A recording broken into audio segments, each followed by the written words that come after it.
Most VCs have never actually operated a business, so you're not exactly getting the best advice because they've not actually done it. It's like going and getting a virgin sex coach. The COVID time was the time that I most appreciated that we did not have a big VC sitting around the table. I watched more than a few companies that were actually fine companies get absolutely obliterated by fickle money, people who couldn't understand why there might be a critical demand increase followed by a collapse and weren't willing to kind of see those sorts of things through. And I think a lot of the companies that have fallen over across the tech sector over the last few years, frankly, have been potentially victims of simply their funding model. Welcome back to another episode of Growth Unlocked. I'm your host, Kieran Krohn.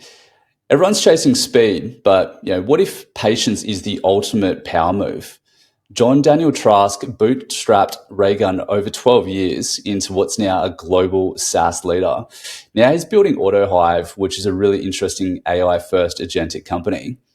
In a world that's chasing VC-fueled hypergrowth, we're going to unpack the tension between patience and acceleration and what building a great business really means in 2025. If you care about sustainable growth, customer obsession, and what fast actually means in this agentic era that we're moving into quickly, this conversation should hit you right between the eyes. JD, thanks a lot for joining us today. Oh, it's my pleasure. Thanks so much for the opportunity. All right, this is going to be a good one.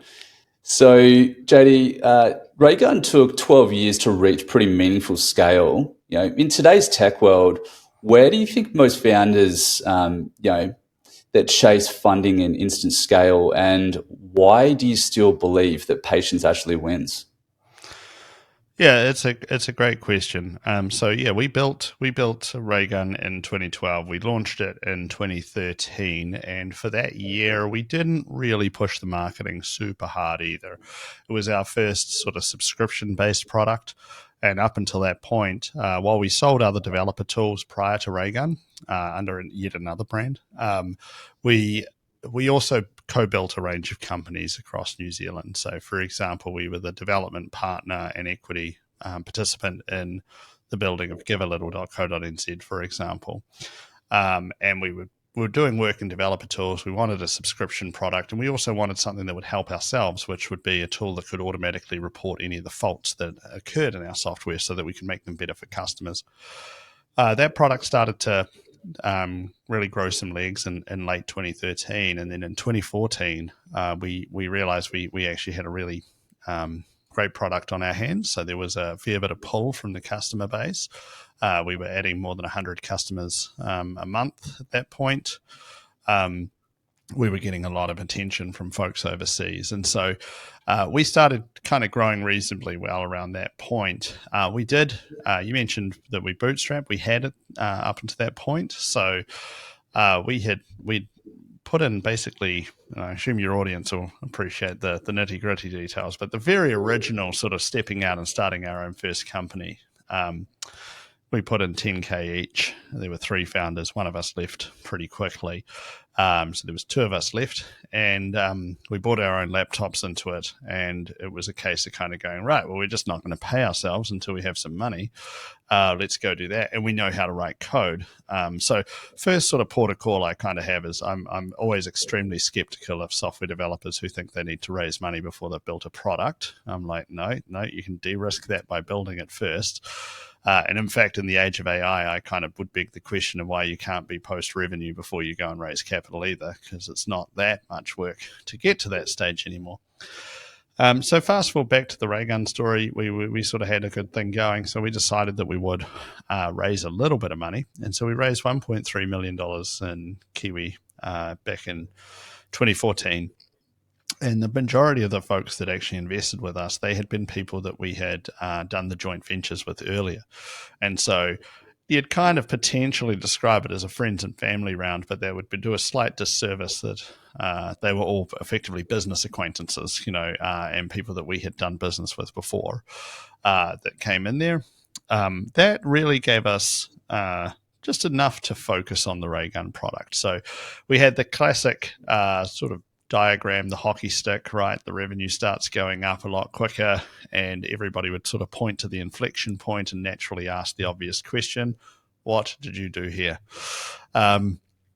And the truth was, we were like, well, we raised some money. And they're like, gotcha. Okay, so you started to spend up big on marketing. And it was like, actually, no. What it did was it freed us up to not care about anything else but Raygun. So because we had been bootstrapping earlier and we'd done all these things, we'd built all these other relationships, we needed to move on some of the different projects and stuff like that.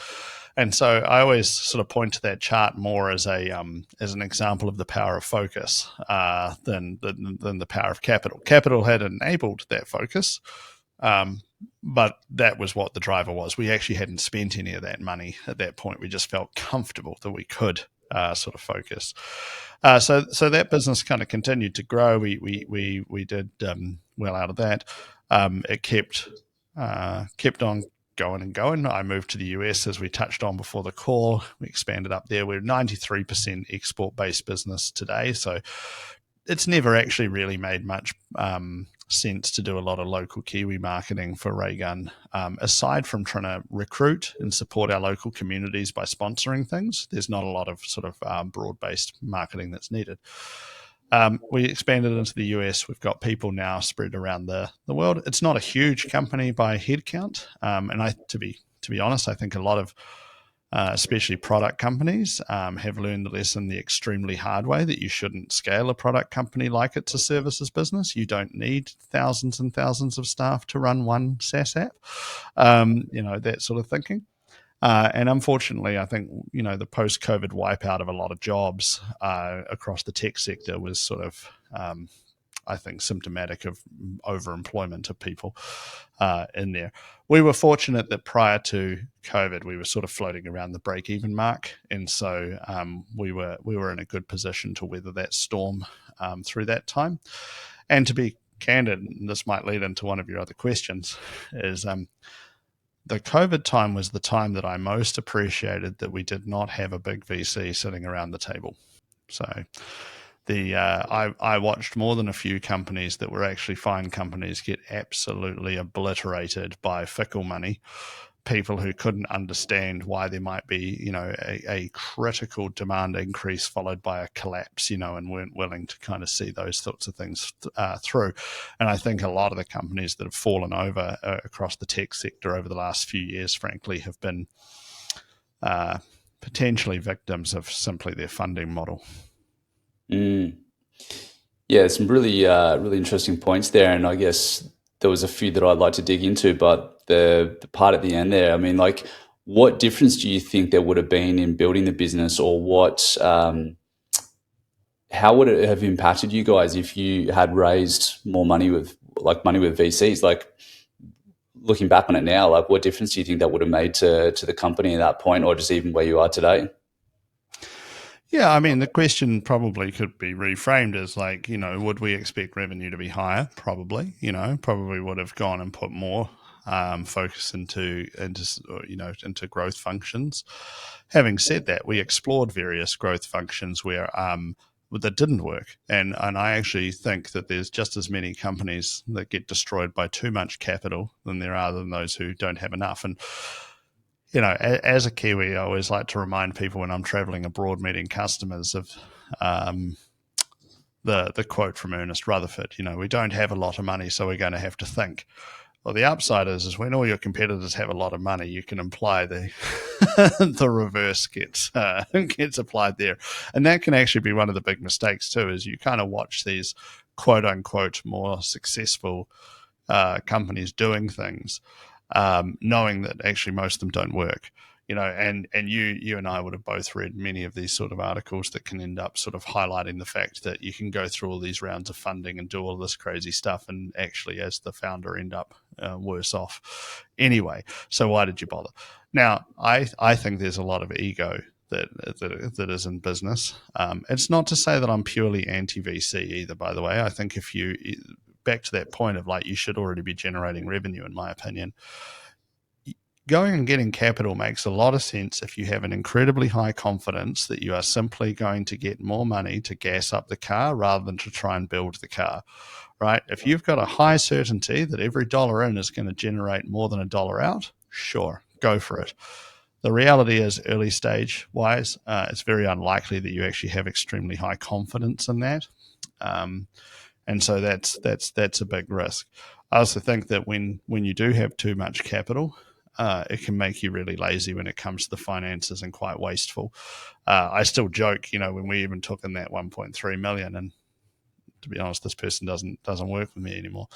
But I said, the first thing is when we get this money is, guys, I don't want you to think that we're about to go and buy a whole lot of new stuff for the office, and this guy the day after was like, this coffee machine is only $5,500, JD. And I'm like, at this point, I think there was like 5 of us in the company. And I'm like, we don't need a $5,500 coffee machine just because you perceive that we just, have all this money now. We have to turn that money into revenue. And to be fair, Raygun is many multiples of the amount of money we've ever raised in terms of ARR. And I've always personally taken that view as well. As a good metric for me, what I would look for is that you're no more than you haven't raised more than 1 times ARR. I think that's a pretty healthy place. If you can demonstrate that, you know how to make money. If you know how to bring on $100 million to create, $5 million worth of revenue, you're not actually very good at making money. You're very good at separating other people from their money. But yeah. Yeah, it's an interesting one. I'd never really thought too much about that kind of ratio of like raised to ARR. It makes a total sense if you're really thinking about it the right way. I mean, you've obviously seen other companies that have raised capital through VCs and taken on a lot of this, either like venture capital or debt. Like, what are the most common mistakes that you see those types of companies making? Are there any common themes there?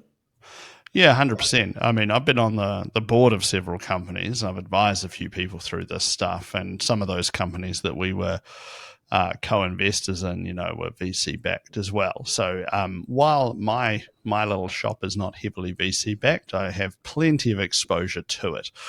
I think that first and foremost one is being like, being frugal even when your cash is sitting there. And the reality is, particularly with young founders, any founder really, there's a good chance it's the most money you've ever seen. You're kind of sitting there going, hey, look how much is sitting in this bank account. This is insane. And this is where I say the ego sort of kicks in. So, people typically have a pretty naive understanding of management structures. And so they want to build out. They don't realize perhaps that every manager wants to get more people to manage because that inflates their sense of worth.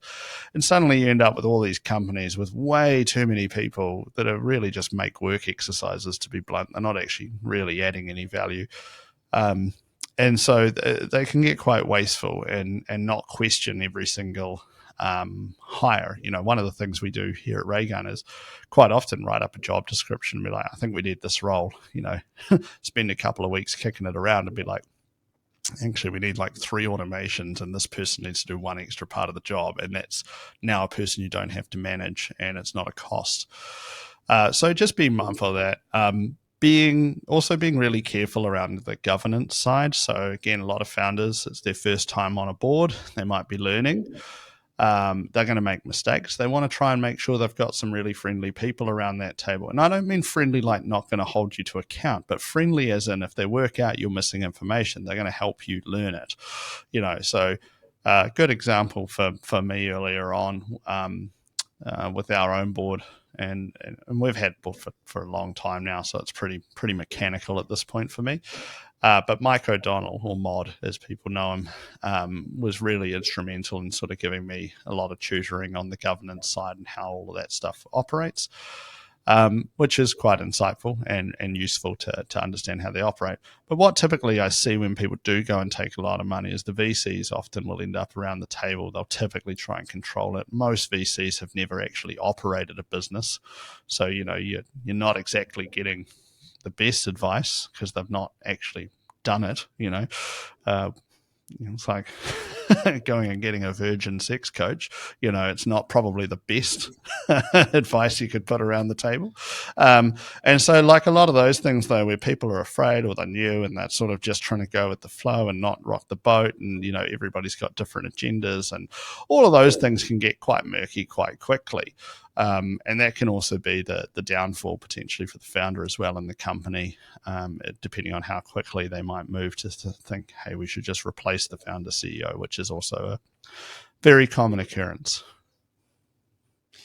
You touched on something before that I wanted to expand on. You spoke about this concept of, coming up with a job description and then, actually figuring out, is this a human that needs to take on these responsibilities, or can we do this through automation or AI and maybe have, one of those people take on some of those things? And that's something I've thought about recently around, being really clear around like what are all the processes within different functions within the business. And at the end of the day, those processes can be executed by technology, AI, or a human. If you wouldn't mind like maybe unpacking that a bit more, because I think this is sort of the world that we're not just living in now, but this is going to be the norm in the future moving forward. And obviously you've got some really great perspective, building AutoHive, which is an agentic company. Talk me through a bit more around that, because I feel like a lot of business leaders and executives might have started to think about this, but they're really not in that right mindset yet. Yeah, it's a good question. So I'll give you a little bit of a story quickly. So Raygun, we sell products that track software faults and use end user performance. So we typically sell that to development teams. In late 2023, we started building agents for ourselves. And look, while there's a lot of debate on what an agent is, the way that I describe it to people is it's a piece of software that can operate autonomously, as in it can kind of keep going. If it encounters problems, it can have a go at self-recovery. And importantly, it has some tools, so it can affect things around it. So you might be familiar, if you're using, say, ChatGPT, that it can search the web to get more information. That is an example of what we call tool use. So within AutoHive, we've just made it so you can hook up any tool. So we have it hooked up to our Slack, talking to Gong, pulling in our data from our data warehouse. So you want to be able to provide different context sets to different agents to do things. But walking the story back a bit, so late 2023, we decided we would start building some agents ourselves. We were already adding AI capabilities to our Raygun product, but I am so enthralled by what AI is bringing that I was like, there is zero way I am not doing an AI first product, at the very least, an AI first company to a degree. And so we built these agents internally to help us just learn, and also how could we begin automating Raygun. And so I'll give you an example of some of the agents we built. One of them could hook into our AdWords account and make all the recommendations about shifting the budget to make it work better. This effectively reduced some of our reliance on third parties managing our AdWords account, so real dollar value saving to the company. We implemented agents that were analyzing all of the traffic to our blog, connecting it up to who signed up, making content recommendations based on the content that was converting, and posting this into Slack for our marketing team. I do actually do a few podcasts kind of like this. And so usually what would happen is we record them, and our marketing team, one of our team would sit there and watch or listen to the podcast. They would write a blog post on it, make sure it kind of captured it, get the blog post out. And that would take anywhere from sort of 2 to 6 hours. Like, it could take quite a while to listen through a long podcast. I should be thankful I haven't been on Rogan yet. And so we made an agent that you can give it the YouTube link, and it downloads the YouTube video, it transcribes the audio, it writes the blog post, it runs it through a language filters based on our existing blog post to put it in our language, provides the draft, and then says, is this good enough? And if it is, we can put it on the blog. So something that was taking, as I say, potentially up to sort of 6 hours is now about a 2 to 3 minute task that this agent can kind of go and work out what it needs to do around the content. There's still humans in the loop, hey, I want to review that before it goes on the blog. Don't do that automatically. But you could really start to see how a small team can become very, very effective when armed with the right tools and capabilities. However, there was a big problem. I was sitting there looking at this, and I'm like, I'm really excited by what we're doing. But the only reason we're able to do this is because we've got 20 hotshot software engineers who know how to build these things from the ground up. And to be honest, they're pretty hard to deploy. They're easy to break. How do you actually make this accessible to people? And my sort of take on that was, AI is an everybody technology. So why is it currently working out only if you're like a super nerd? Like, how do we make it so the local accountant or the florist or the retail chain is benefiting from this technology as well? And that was effectively the idea behind AutoHive was, hey, we've got this great business that sells things to software engineers already. We're going to build a place where people can make the most cutting edge agents and work with them easily. So I went about 6 weeks ago, just before we launched AutoHive. So it is currently live at autohive.com for listeners who want to check it out. But I went to San Francisco and I went to Austin. I met with the leaders of various AI companies. And, one thing was consistent. The jaws were on the floor. They're like, none of them are seeing multi-user, multi-agent, enabling non-technical users to do all of this. Doesn't exist out there at the moment. Like that. And so that's one thing I think is really important and makes me really proud is we're bringing this technology to the world from New Zealand and watching the users who have these aha moments kind of going, oh my goodness, this is definitely the future of how we work. And so we're now scaling up that AutoHive capability, more agents. We're going to have a marketplace where you can just grab the agent. So if you like the idea of the podcast blogging one, just pull it out of the agent store, and pay per use, and that's the thing. The pricing on all this stuff is just going to continue to come down as well. So stepping back one layer, how did we approach this with our team? Because people might be listening to this thinking, okay, but how could I do this in my own company? Well, firstly, I'm obviously going to encourage you to go and check out autohive.com. We do make it easy. That is the whole point. How does the non-technical user not feel overwhelmed? However, secondly, it's kind of going, okay, but what do we actually want to automate? And the question that I sort of posed to our team in 2023 was, well, what's a job that takes you an hour or more every week or month? And you just hate with a passion. We all have those tasks where we kind of, really, it's time to do this thing again. Jeez, okay. And that's the task that takes you all day, even though it's really only 30 minutes of work. We all have them.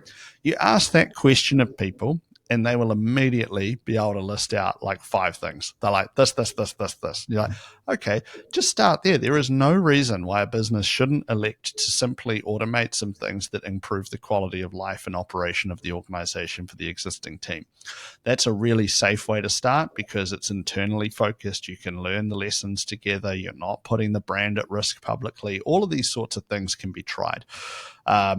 And that's really important. And to weave it all back together, to your point, is it's like this. I think I don't see AI as a job loss technology. I see it as an empowerment technology, which is to say, if you're a company of 10 people, you don't want to look at this as a way of saying, well, how would we operate as 5? You want to question, well, how do we produce the outputs of 20 people? That's the way to be looking at it in a culture like New Zealand, where we're dominated by SMBs, and well, frankly, the world is SMBs, right? And so thinking about how you're going to be able to create more is the key. And some of that just means simply unblocking the people in your org. And historically, the only way you would do that would be, this is where you get the management types that want to keep hiring people because they're like, I don't like this part of my job. We should hire a person to do that bit. And that also bloats up these companies. So we've got an ability now to kind of be lean, be repetitive, remove the toil, improve the quality of work that's going on and improve the quality of life for the people in the organization. So by my count, there's about 5 wins in a row, which is pretty awesome. Yeah, I love it. One thing that comes to mind, JD, is, you're building this company now, which is so different to when you built a company like 12 years ago. And I'd love to get your views on this, being a CEO and a founder across these 2 different businesses, because, there's some similarities there, but I guess you're building in a different time when, AI is now here and it's much more readily available, and you guys are taking that to market as an offering, which is awesome. And I love it. How do you think about building AutoHive now in this age where it's getting easier for people to build products, than ever before? You touched on that. And you've even got these LLMs, right? Like you look at where OpenAI is going. They've just put agents out into the market. You can connect into different tools. Claude can use MCP. I mean, there's, these like foundational models, these LLMs are starting to move into more of that agentic type world. And it's really hard to know where these companies are going to go, but you can kind of see them already making those steps now. So how do you build a company now with AutoHive with that in mind? Yeah, well, the first thing is we're building on the shoulders of giants. So, if you go and pick up AutoHive, it's not like we built our own foundation model. You can point it at OpenAI, you can point it at Anthropic, you can point it at XAI, you can point it at any of the leading models you want. You can even access their image tools. My take on it is that the mistake would be to believe that one of these companies is going to end up owning the entirety of the app layer. I have no doubt that OpenAI and Anthropic wish they would own the entire stack and that there would be no intermingling between the different providers. I just don't think that that's going to be how it works. I think the market is also going to be just absolutely so colossal that like debating over the competition at this point is probably a mistake. A little sidebar here for you, but I was watching this YouTube video and this person was talking about how, I think he said 2006, we didn't really, the internet hadn't really caught on fully yet, and in my head, I'm like, man, I was using it in 1996. I felt like it had really caught on, but like to people today, it hadn't. And you kind of look at that time span and you think about AI and you're like, I know it's been technically around a long time, but we're sort of circa 3 years in, guys. Like, this is like sort of deciding we've completed the internet cycle by about 1996, 97. Now it's growing faster to be sure, but I just don't think like we know where it's going to end up. And I think back in the day we had you may or may not recall, but around 2025 we had what was called Web 2.0. At the time, we joked that it just meant that you had rounded corners and gradient fills on every website.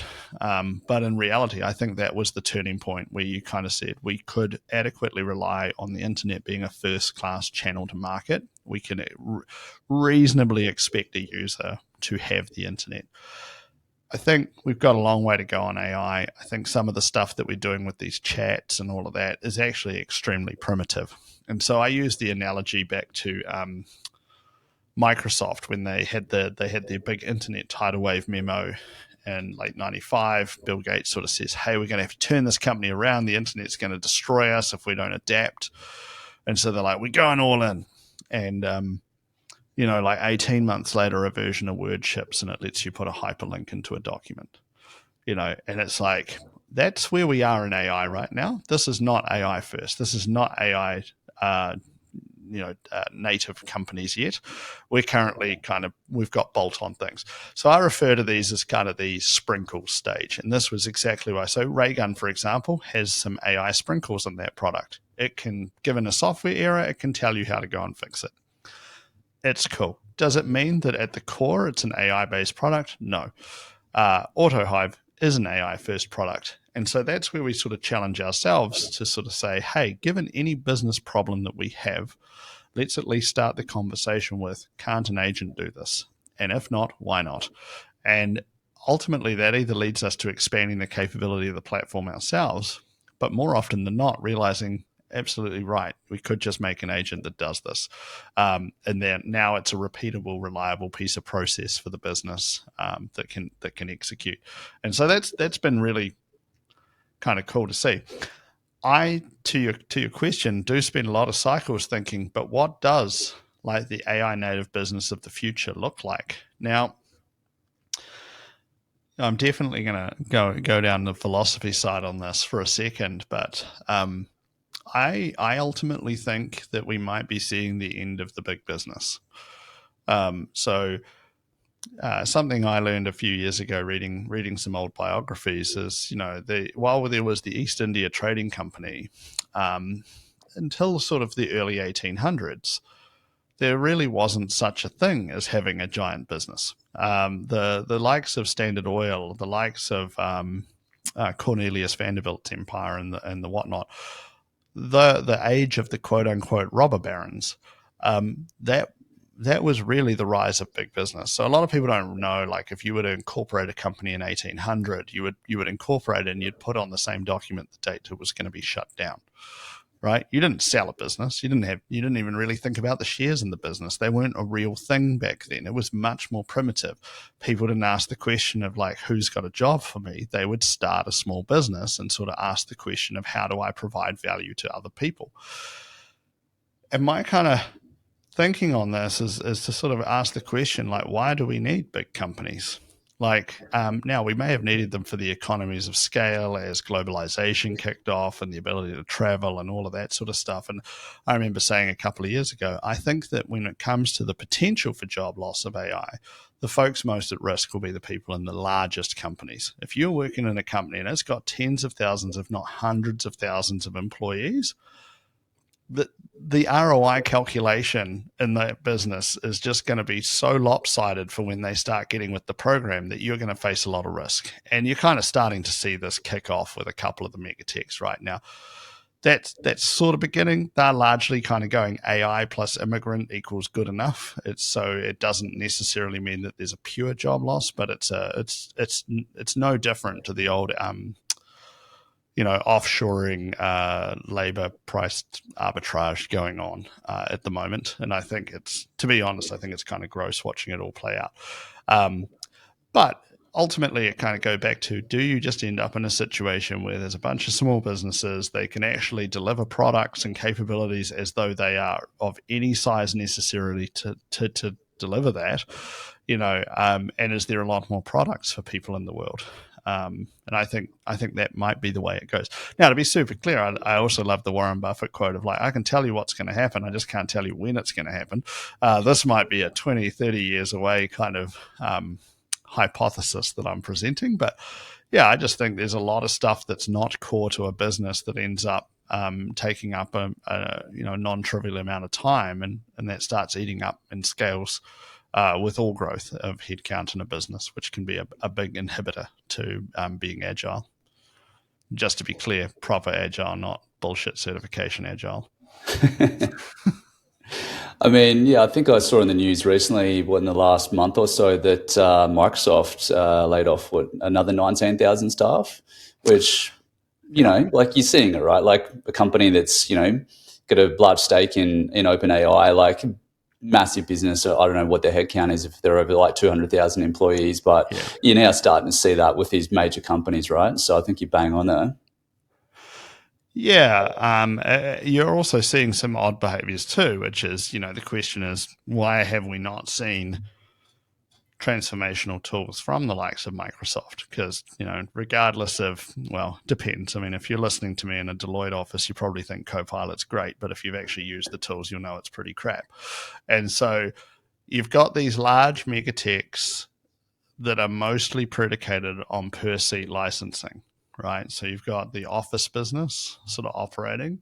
Do you think Microsoft is going to produce an externally facing product that dramatically reduces the need for a whole lot of Microsoft Office seats? No way. No, they can't, right? And there's all of these different problems that are going on in these companies, and that's going to open up the opportunity for the smaller players to sort of say, hey, I'm not necessarily trying to protect an existing business. What I can actually model the pricing that actually fits to the value of what's happening here. So I think we're going to see the whole per seat licensing model come under quite a bit of threat. I do think we'll see some companies try and pretend that AI is a receipt and try and figure out some other way to try and ratchet the price, but ultimately, the long-term out of AI, I think, is going to be starting. We will know that AI is being applied appropriately globally and en masse when we start to see some deflationary impacts of it. I think is the important thing for people to remember is longer term, it should lower the price of goods and services. We're going to go through a few years of this extreme build out and where the quality is not quite good enough to really do all of that, but we can kind of see the pathway to it. And so that's kind of the next indicator I'm looking out for, is what prices start to drop through the application of AI. Yeah, for sure. And I think that's just a matter of time, right? Like you said, we've just got to go through this kind of phase where things are kind of, crystallizing, and the right kind of companies are building the right products, and it's making its way into mainstream, corporate businesses. So it's going to be fascinating to see how it does play out over the next 5 years. But I guess if you had to strip everything back, JD, I mean, what does it actually mean to build a great company now in 2025? Like if you pulled all the kind of technology out of it, what can't be rushed no matter how good the tech is? Well, I think there's the company culture, as a whole. And I think, touching on all the things we talked about, whether it's the influence of VC or the talent of the individuals. So I mentioned earlier, you want to have high agency people. You want the people who are playing with this tech. You want them sharing ideas. You want them considering new ways to approach existing problems, those sorts of things. To be candid with you, I'm not sure that a lot of companies are stuffed with those types of people. And so I don't think that they're necessarily aware of the risk that they're running. Like every company right now should have in their board packs risk register the threat of AI. Not just like could it put us out of business, but will us not adopting it put us out of business? Like how are we getting our people activated into this? How are we teaching them? How are we making the most of it? So I think that kind of is going to come into play a little bit for people, is really questioning how they can build a stronger culture around it. I do think there was a great, two things stand out to me. One, I saw a tweet a while ago, and this comes back to why I like sustainable businesses. And it was like, what's new and sexy in Silicon Valley? It used to be revenue, now it's profitability. It used to be amount raised, now it's how long can you not raise? And it's like, this. And I was like, so basically Silicon Valley has worked out that the way the rest of the world builds businesses is probably, rather than a hype game of hoping some bigger idiot comes along and writes a check for your hemorrhaging cash business, you might make something that just works. So that was good. And secondly, Jason Lemkin, who's a great person to follow on Twitter, he runs the SaaS conference, and he's been talking about the rollout of AI that he's been doing within his organization. It's not a big organization, and he does make the comment where he's like, it's a bit lonelier. There's not as many people. You don't need them. What about the social side in there? And I do think that's where I don't really buy in, it's not that I don't think it can exist. It's just that I don't know that you want it to exist, which is the $1 billion one person company. I keep seeing this getting chortled about everywhere, and I'm kind of like, that sounds like hell on earth to me, man. Like, some days I'm sick. Some days I like to be on holiday, or I'd like to hang out with my kid. And it's like, it must be very difficult, even with for the next few years, even if you had swarms of agents, if you're providing something, you're going to have some level of work to do. And I prefer to think of it as like, isn't it much cooler to work with 20 of the greatest people you've ever worked with, and that you look forward to working with them? Like, that should be the ideal. And I think that is just another potential win that will mean that we don't have to lose that necessarily, despite the business scaling itself on revenue. And with that in mind, I mean, let's say, business leaders that are listening to this right now, what advice would you give them when thinking about the future in the respective, if you're looking to build a company culture that is, the people that are there are, open to change, are leveraging AI, what are the kind of piece of advice you would give to business leaders from that respect? Firstly, elevate those people. They are the ones that are building the future of your company, whether you like it or not. They're demonstrating the future. You should celebrate what they do. Examples I've heard recently, somebody said, I had this team member and he actually automated 70% of his job. And I said, what did you do? And I said, we made the person the poster boy for the company. We want everybody to figure out how to orchestrate their job. That's how we want it to operate. Again, people, I worry a little bit, particularly here in New Zealand, that people get to such a zero-sum mindset by default where they go, oh, so then you'll cut me. And it's like, no, so you can do more different stuff to build the value of the company. I know I've used a few quotes here, but I still remember one from the Rockefeller biography in Titan, and said, the advice to new hires was figure out as quickly as you can how to get somebody else to do your job so that you can put your feet up and figure out how we can make more money. And it's like that's a 150-year-old piece of advice, and it still stacks up. So freeing up the people to be able to explore it. I would also encourage getting a bit more free with the credit card. So tokens cost money. These different tools cost money. And I talk to a lot of business leaders who kind of go, about the compliance. And it's like, yeah, okay, so you're the business leader. Either you're not the leader because you can't change any rule at all and work around it, at which point find a better CEO, or there's just excuse making kind of going on. And it's like, no, lean into this, celebrate it. Those are the people that are going to move the company forward, and then work out how to get more of those people. What you don't need is a place that is full of people who keep tut-tutting any improvement in process, don't want to improve the agility of the organization, constantly feel threatened if there's a question of, hey, how could we do this better? Those are the people that are sinking these companies. So that's just something to be mindful of. And lastly, I'd just say the people that are interested in driving this technology are there is no pattern. There is no real pattern. What I mean by that is there seems to have begun a basic view that this should be getting driven by the people related to tech. There's a perception that the people in tech are innovators. And the reality is that might have been true in the 90s and early 2000s, but it's an industry now. And there's certainly a lot of people who do not care one iota about the innovation angle. They just want to do their job, get their pay, and go home, which fine, that's absolutely fine, but they're not going to be the people who want you to change a process, to improve a process. It's not where their head is at.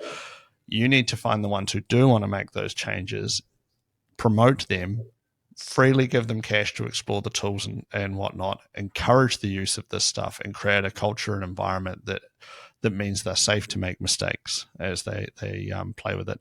And also encourage, obviously, a lot of sharing of what's working, but also acknowledge what's not. Like, speaking from my domain closer to software developers, I see this all the time where it's like, I tried AI, it didn't work. It's like, cool, show me your prompt, Secondly, like, how many times did you try this? Once. You're like, well, you know what? Like, the first time I try something for the very first time ever, it takes a fair bit of hubris for me to write it off if I kind of said didn't nail it on the very first try. But that seems to arm some people to say, see, my old way that's not innovative and whatnot should be maintained. And in a time of change, you want the people who are going to run at the change, not try to hide from the change. Love it. Some really good advice there. Appreciate it, JD. It's been a fantastic conversation. I do thank you so much for your time and all the insights. Really enjoyed it. If people want to follow along or learn more about what you're doing, what's the best place for them to connect with you? Yeah, so like I say, autohive.com, which I'll just tell you right now, we have a free tier, but even for your business, you can get started at $20, and that's not $20 per user. That's $20 for your whole company. And then what we do is that buys you some credits. And if your power users are using more, you pay for the extra tokens plus a small margin. So it's basically priced as fairly as I possibly could figure out to the amount of usage. And hopefully the usage therefore correlates to the impact in the organization too. So I'd love to have people try that out. They can add a team, have a bit of a play around there. People can find me. I'm on LinkedIn. So one upside of having a fairly unique name, John-Daniel Trask. You'll find me on there. I think there's only one. But I'm also, for my sins, a pretty big user of Twitter. So I refuse to call it X, still call it Twitter. And I'm Trask JD, Trask JD on there. And I will say, I know Twitter can be a bit of a polarizing place, but it is where a lot of the AI researchers and lab folks that are actually in these AI companies are posting their content. So if you want to be kind of keeping your finger really on the pulse, and maybe you don't want to be this on the pulse, that's a great site to be a member and just follow the folks that are actually working on these models and capabilities. So, yeah. And thanks so much for having me. It's been a real pleasure to chat. Yeah, likewise. Always delighted to see people from our part of the world, down under, and Kiwis punching above their weight. So rooting you on from the sidelines, mate. Awesome. Thanks, Kieran. Thanks, JD. Thanks for listening to this episode of Growth Unlocked Beyond Scale. If you enjoyed the show, it would really be appreciated if you can leave a 5-star review wherever you consume your podcasts. And while you're there, why not subscribe to the channel so you don't miss any future episodes? If you'd like to learn about how to drive profitable scale in your business, gain clarity on your direction, and improve your business valuation, click the link in the show notes to connect with Kieran.